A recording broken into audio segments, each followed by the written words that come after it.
behind Drew, who was a franchise quarterback, right? In my second year, it's training camp. And we had a very good quarterback coach named Dick Rabine. And God rest his soul. Unfortunately, he passed away in training camp and of a heart attack. And it was a very difficult loss for our team. And the way that we found a way to continue on that season is Bill Belichick became more of a quarterback coach than we ever imagined him being a quarterback coach. He was obviously a head coach, very involved in defensive game. The entire NFL timeline froze mid-scroll because Tom Brady just went full detective mode and torched the Cleveland Browns for straight-up sabotaging Shedeur Sanders. Yeah, you heard that right. Everybody knows how to develop a quarterback. You're assuming that you're going into a program. I mean, I'm telling you, there's a lot of people who have no idea what they're doing when they're tasked with coaching a quarterback or calling an offense. So are you saying, I mean, just like we'd rank quarterbacks 1 to 32, do you rank offensive coordinators 1 to 32? Do you rank quarterback coaches 1 to 32? Well, what if you have the 32nd ranked coordinator in someone's mind, or the 32nd ranked quarterback coach? How is he getting a level of development that the guy who's first is getting? Brady, the same dude who treats footballs like museum pieces, just dropped a truth bomb that's got fans wondering if the Browns are running a football team or a secret spy operation. Something crazy's brewing in Cleveland, and it's way bigger than just bad play calling. Let's give him a chance. Let's give him a chance with the play calling. You know you have an offensive line that isn't playing that well. So what do? Why not just play the short game so he can get the ball out of his hands very fast to run a competent goddamn offense? Outside of that, Shedeur has to be better in understanding that the offensive line that you're working with right now is not adequate. Why not allow the players that are competing for a job, in this instance, Shedeur Sanders, to finish off the 2-minute drill? The league wasn't ready for this one. Tom Brady, the so-called monk of perfection, just turned himself into the NFL's unofficial accountability cop and aimed his laser focus right at Cleveland. The same Cleveland that somehow finds a way to trend even when they're minding their business. But this time, it wasn't about another L, a rebuild, or that never-ending quarterback drama. Nope. This time, it was juicier. Brady accused them of sabotaging Shedeur Sanders. And when that news hit, the entire league nearly choked on its Gatorade. You'd think Brady would be somewhere on a yacht, sipping green smoothies and pretending to enjoy retirement. But nope, not even retirement can quiet a man who smells nonsense from a mile away. What he saw in Cleveland wasn't just incompetence, it was a full-blown circus dressed up like a football team. The local Cleveland media keep going relentless on Shedeur. He entitled, distracted, developing slow, can't learn the playbook, not getting practice reps with the scout team, not getting practice reps at all. But what if I told you? Then none of that got to do nothing with foot. This goes deeper than people realize. If y'all ain't seen it, Tom Brady came out on Colin Cowherd. Now this is pertaining to the Browns saying they developing quarterback. Brady called out what so many fans whisper about, that double standard in the league. Players get judged like reality show contestants, every throw and every step under the microscope like it's national security. But coaches, they get the royal treatment. They can drive an offense straight into the ground and still get labeled innovative. Brady wasn't having it. He said what others are too scared to say.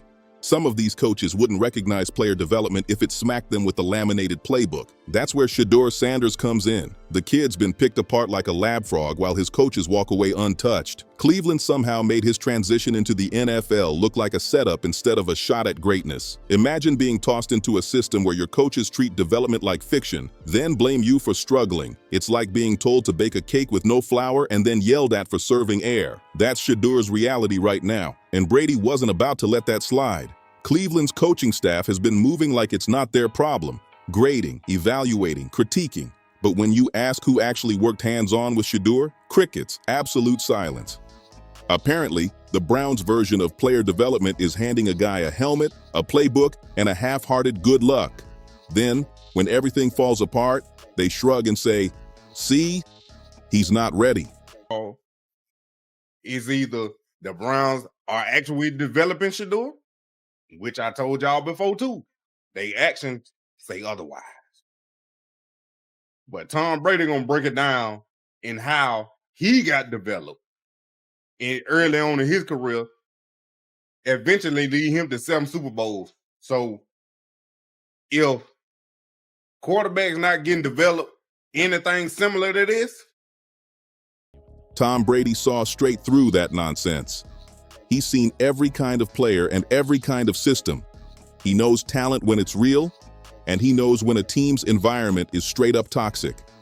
The same man who turned unknown receivers into legends can spot lazy coaching from a mile away. Cleveland's problem isn't that Shedeur isn't ready, it's that they never even tried to get him ready. And that's where things got hilariously awkward, because when Brady talks, people listen, especially the ones he just cooked on national TV. The Browns scrambled for a PR fix, throwing out the same recycled lines about competition, evaluation, and development. But come on, those words mean nothing when your so-called plan looks more like organized neglect. But I'm going to answer this question by saying Shedeur Sanders. And I'm going to tell you why. I think he's being set up to fail. That's right, I'm going to say it. Okay. Here we are on national television, right?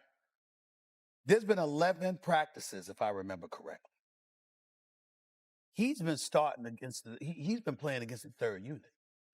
He's fourth on the depth chart. And then suddenly you throw him into the start lineup, and he hasn't had any reps with the first team at all. Think about that. So you're just gonna throw him to the wolves like that, huh? I mean, you know, if he had first team snaps in practice, I don't say that. And here's the real kicker. Coaches love preaching accountability until it's their turn to face it. Brady compared NFL coaching culture to a messy corporate office. The interns get fired for small mistakes while the managers get promoted for creating chaos. What a broken system. Shedeur just ended up as the newest casualty in a cycle that's been broken for years. Everyone inside the league knows Cleveland's inconsistency has been an open secret. One coach says, "We're developing the quarterback." Another says, "We're evaluating." And another? He doesn't even remember the kid's name. Every meeting sounds like they're reading from different scripts, and none of them involve actually improving the player. Brady's words hit hard because deep down, everyone knows he's right. And just when you thought it couldn't get any messier, boom, Stephen A. Smith jumped into the fire. The man who turns outrage into a full-blown performance didn't just agree, he exploded. He's been warning for months that Shedeur's situation smelled like sabotage, not struggle. That's not opportunity, that's entrapment, Stephen A. said. It's like tossing a man car keys in the middle of a tornado and yelling, "Show us what you got." How's a quarterback supposed to build rhythm, timing, or leadership when the only guys he's throwing to are fighting for practice squad spots? It's chaos disguised as a development plan. I always had this theory that quarterbacking should be easier now. You have personal coaching, 7-on-7 camps. I mean, guys like you and Drew Bledsoe and Troy Aikman have told me, like, I literally had 8 high school games a year. You're like, I had 40 starts, including high school. Well, guys now have 10,000 snaps by the time they're 14 years old. So I've always said, as a sports commentator, I used to give guys 3 years. My argument now is Thanksgiving year 2, the GM, the coach, the coordinator need to go upstairs in a room privately, raise their hands, yes or no. And I don't care. And to crank the heat even higher, Riddick joined the chat. And when Riddick speaks, everyone braces themselves because it's about to get uncomfortable. He didn't sugarcoat a thing. He agreed Shedeur's got real potential, but he ripped into the Browns' so-called plan. According to Riddick, the reps weren't there, the structure wasn't there, and the intent? Non-existent. In his words, the whole setup was a complete farce. He said exactly what the fans have been screaming. This wasn't development, it was delay. Riddick even pointed out how other young quarterbacks were getting consistent reps, steady coaching, and real patience, while Shedeur was left to figure out a playbook that felt like a 1,000-piece puzzle. You can't perform when you're the only one who doesn't even know the rhythm of the offense. Call. He makes that call. Why? Because I want the last thing people to see is the mistakes and the sacks that happen, and not give him a chance to redeem himself. Because I think probably what would have happened, okay, we can't have Shedeur come in here and finish this 2-minute drive and go down and get a touchdown. We don't want that. And chat, for those of you who are listening and watching, I'm not making an excuse for him. He played bad.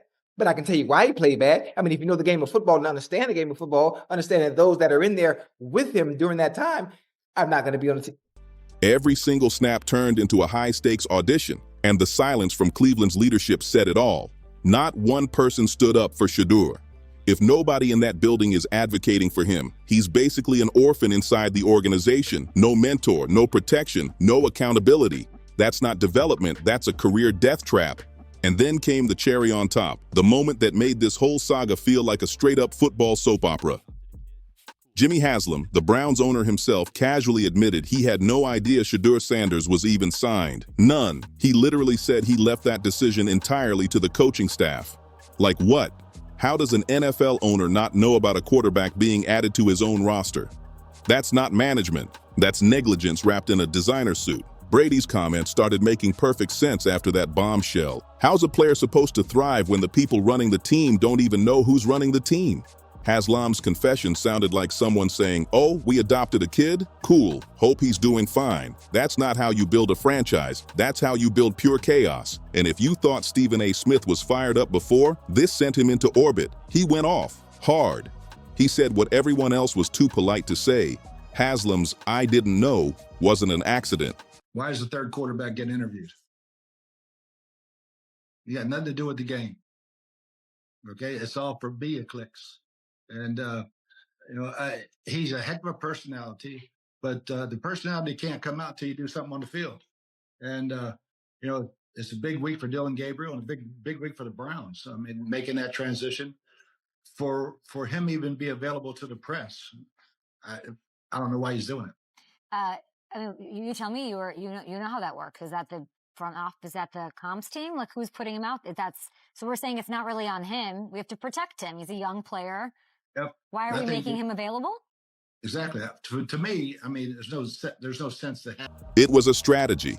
The perfect excuse to dodge accountability while pretending to play innocent. Stephen A. made it clear. The Browns weren't just disorganized, they were ducking responsibility from the top down. And just like that, another young quarterback's story got rewritten before it even started. Brady's explosion didn't look like a rant anymore. It looked like a revelation. He wasn't just standing up for Shedeur, he was standing up for every young quarterback who's been chewed up and spit out by systems like this. The league is filled with coaches recycling the same tired excuses, pretending to evaluate talent while never giving that talent a fair shot to shine. Shedeur just became the poster boy for how broken that formula really is. And here's the crazy irony. Brady himself was once in those same shoes. Drafted low, underestimated, barely getting reps. The only difference? He had Bill Belichick, a coach who, quirks and all, actually believed in developing players. If Brady hadn't been given that real shot, the world might never have seen the GOAT we know today. He get thrown in there with the Wolves, because the real Wolves come during the season. Yeah. Pittsburgh is coming. Baltimore is coming. The real Wolves is coming. Now, I am praying to God that Shedeur gets an opportunity to show what he can really do. And I think that would be probably the best thing for him. But knowing the Cleveland Browns, they dumbass gonna trade him. That's why Brady's words hit like a punch, because he lived it. He's proof that real development changes careers. He called out the culture where players get blamed for everything while underqualified coaches hide behind buzzwords and fake evaluations. The whole thing doesn't even feel like a merit-based league anymore. It's an ego contest with headsets and press passes. Ranked the 13th best starting quarterback in the league. And you know what's wild? Cleveland's coaches actually thought they could quietly sideline Shedeur Sanders without anybody noticing. Like the football world isn't watching every single snap, every lineup change, every little roster tweak. I've heard ex-players talk about Shedeur. I've heard ex-NFL coaches. I've heard media members, meaning like beat reporters. I've heard fans talk about Shedeur. And it's funny, I was on with my buddy Bill Ryder today, and I declared myself as Switzerland. And he's like, well, it sounds like you're more, like maybe, I can't remember what he said, but basically then more positive about Shedeur than not. And I was like, well, I think some of my positivity is I look at the kid and I go, skill set wise, I think he has what it takes to be anywhere from the 13th best starting quarterback in the NFL. Then Brady spoke up, and just like that, their so-called plan started looking less like management and more like a flat-out cover-up. It's almost poetic. Brady, the man who mastered structure, is now calling out the system that refuses to build it. He's like that retired professor walking back into class, realizing students are still being taught the same outdated nonsense he fought to fix 2 decades ago. Except this time, the stakes aren't grades. They're millions of dollars and a young quarterback's entire career. And let's not pretend Shedeur is some random prospect. The kid's got pedigree, precision, and pure confidence. He's not just playing the game, he lives it. Yet somehow, Cleveland's coaching staff will walk away from this untouched, spinning it with press conferences and buzzwords like growth, adjustments, and learning curves. Meanwhile, Shedeur will be left rebuilding his confidence from the ground up, while the same coaches keep cashing checks like nothing happened. Accountability, nowhere to be found. Brady's message cuts straight through the league's noise. If you're going to judge players like pros, then hold coaches to the same damn standard. Don't praise them just for showing up in team gear. Judge them on results. Judge them on how well they actually prepare their players to win. And that's what you ask for. You know, that's what you ask for within the game. If I could go back and do anything, I mean, it's always everything in life if you had that chance, but we don't have the luxury to travel back in time. As a kid, I want to go back and do things differently. So overall, of course, you know, you wish you can, but in the battle of the moment, in the heat of the battle, you know, you want to be that alpha, you want to be that dog, you want to be out there in that final 2-minute drive. So, you know, of course, small things, of course, frustrate, but that's what happens, you know, when you want a player to be able to. Because at the end of the day, a quarterback's success depends just as much on his environment as it does on his arm. And the ripple effect, it's already spreading like wildfire. Analysts, fans, and even ex-players are calling out the hypocrisy. How is it that players lose jobs after one bad game, but coaches can destroy entire careers and still get extensions? That imbalance is ridiculous, and Brady just gave it the spotlight it's been missing for years. When Tom Brady speaks, it's not gossip, it's a warning shot. He's saying what players have been whispering in locker rooms for years. Coaching is the NFL's biggest unmeasured variable. You can have all the skill in the world, but if your staff doesn't believe in you, you're doomed before you even take your first snap. And honestly, if Brady hadn't stepped in, this story probably would have vanished into off-season fog. He's got to put in the work. He's got to adapt to the NFL. He's got to adapt to not being coached by his dad. But physically, when we talk about physical talent, the concerns I have about Dillon Gabriel aren't there with Shedeur. Now, I would not have taken him with a number 2 pick under any circumstances. I might have thought about it at 33 or 35. I definitely would have thought about it at 92 over Dillon Gabriel. But the truth is, like, I don't feel beholden to either of these quarterbacks. Like, we should treat them like scratch-off lottery tickets until proven otherwise. But I'm watching the discourse fall out with Shedeur Sanders.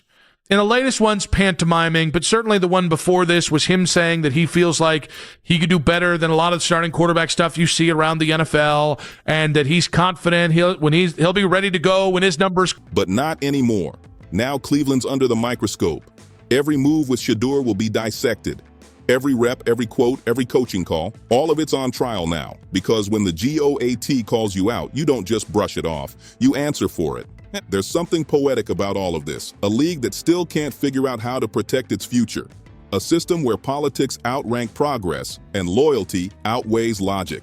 Maybe it's time the NFL stop pretending this is just about competition. Maybe it's time to admit the real game isn't always played on the field. It's played behind closed doors, where careers are decided before the first whistle even blows. And until that hidden game changes, Brady's words will keep echoing through every locker room. If coaches can't build their players, maybe it's time we start rebuilding the coaches. If you enjoyed this deep dive, don't forget to like, comment, share, and subscribe for more wild breakdowns just like this.